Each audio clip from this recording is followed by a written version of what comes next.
يهده الله فلا مضل له ومن يضلله فلا هادي له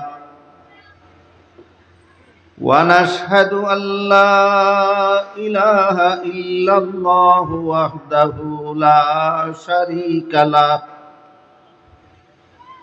ونشهد أن سيدنا ونبينا ومولانا محمدا عبده ورسوله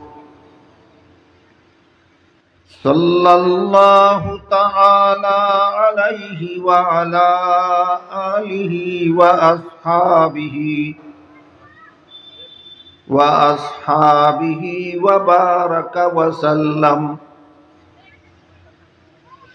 أما بعد فأعوذ بالله من الشيطان الرجيم. بسم الله الرحمن الرحيم.